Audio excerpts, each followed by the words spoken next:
This was a while ago. We had a client who gets a substantial amount of funding from the federal government, and they're um, do a lot of food aid work, food aid across the whole world, delivering food aid, and they get substantial amount of funds from the federal government.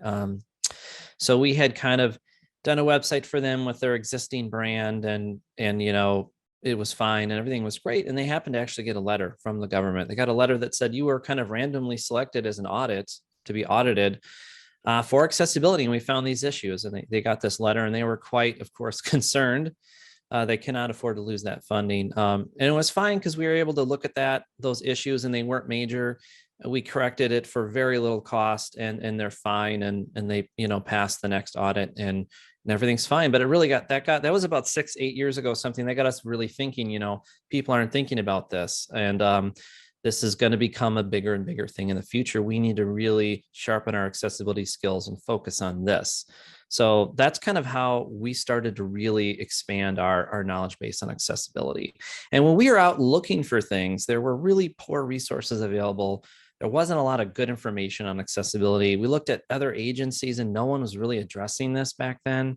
And still they're not. Still, most agencies and designers, it's not something that's really become commonplace yet. And this should be super important, I think, for the nonprofit industry, for every industry, but especially nonprofits, where you really deal with usually helping people and helping underserved people. And your missions usually have something to do with inclusion and equity. And when we're talking about online accessibility, we're really talking about making the web an inclusive place for everyone of all abilities.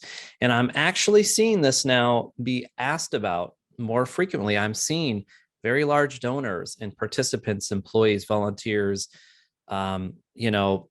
people are trying to hire people or attract donors, and people are asking about accessibility. They're saying, what is your online accessibility? How are you making sure your online services and information is equitable and inclusive? So this is going to be a big thing, I think, for nonprofits going forward. It already is, and it's getting more and more as I show you some news articles and we start talking about laws.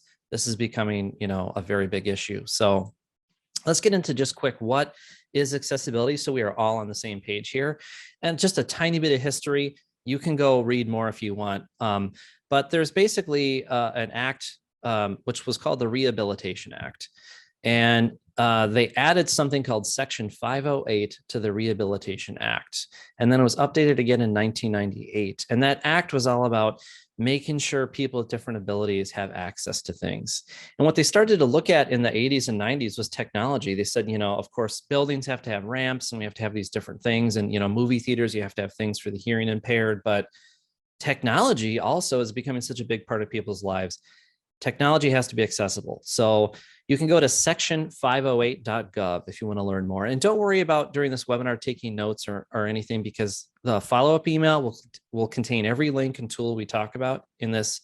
And also this will be available on demand for you to watch as much as you want. So don't worry about, writing all these addresses down, but section508.gov kind of spells out the technology part of this.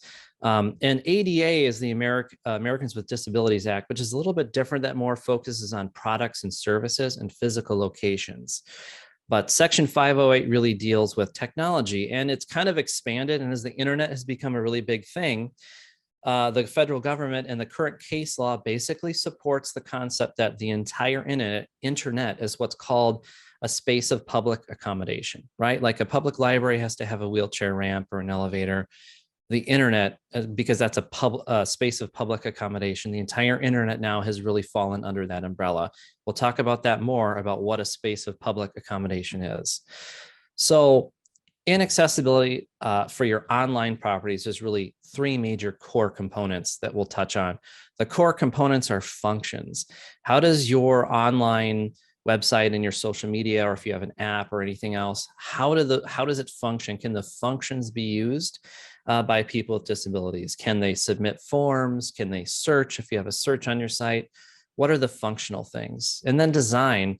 How is the design look? Does it meet minimum requirements like font sizes, colors, contrast? Does your design meet the minimum requirements laid out in accessibility guidelines? And then content.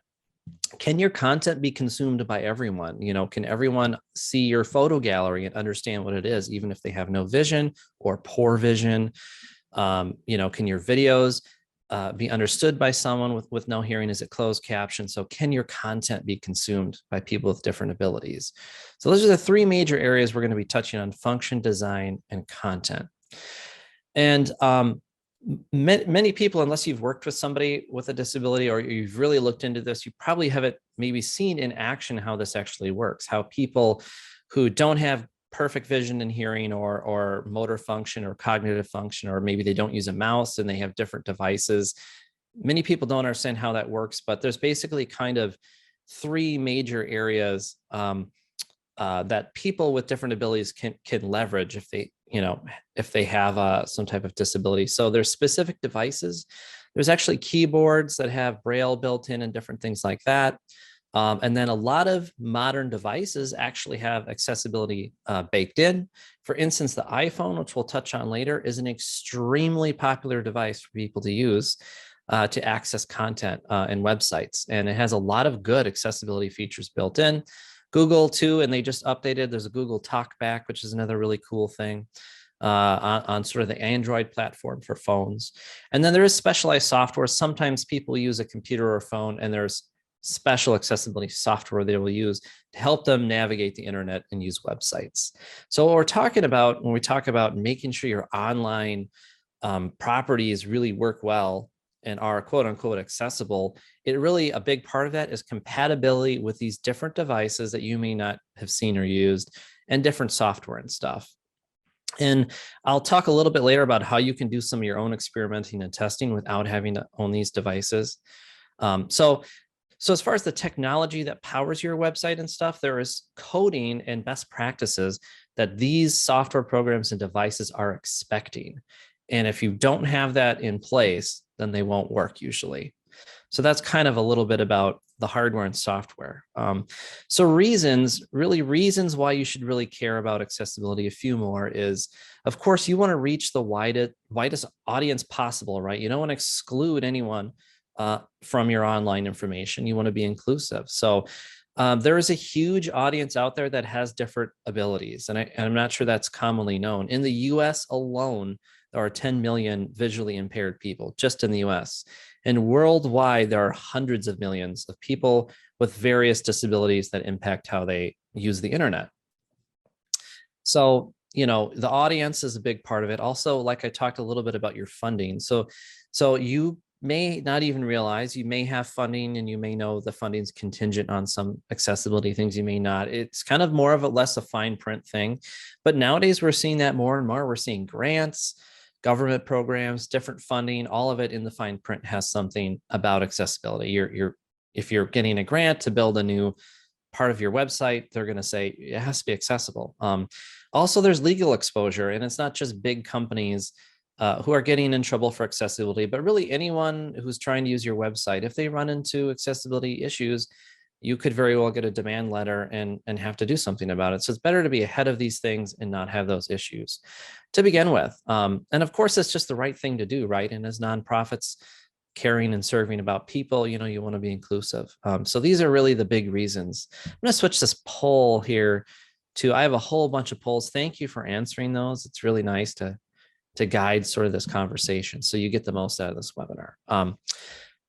And there's another thing about accessibility, which not sure is super common knowledge, but there's a lot of benefits to a highly accessible website. A highly accessible website that follows all the best practices and standards actually tends to be highly usable too.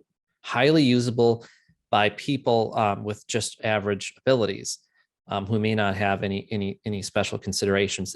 That's how it usually happens. And there's lots and lots of people who don't see that well, right? Who they may have very poor computer screens combined with poor vision, or, they may not be into that area where you would consider them disabled, but they just don't have the best vision. Especially when you're talking about donor populations, a lot of nonprofits have some older donors, big donors giving a lot of money. They may be older, and, it's not going to be good if they have a really hard time understanding and seeing the information you're putting out there on your website. Also, it helps mobile functionality a lot. And I think we all know now mobile is a big deal, right? Google cares about it. It impacts your SEO. And as we talk about some of the little nitty gritty things, maybe I'll show you how actually accessibility and SEO just goes like hand in hand. It's a very much a hand in hand thing. Almost every single thing you'll do on your site to ensure it's highly accessible is going to actually help with your SEO. So it's kind of a win-win there. Thank you for answering the poll. It looks like some of you have tried an accessibility device, at least one of you. So that's cool. And like I said, with phones, you can always experiment with your phone. You can turn on those accessibility features, close your eyes, try to use your website.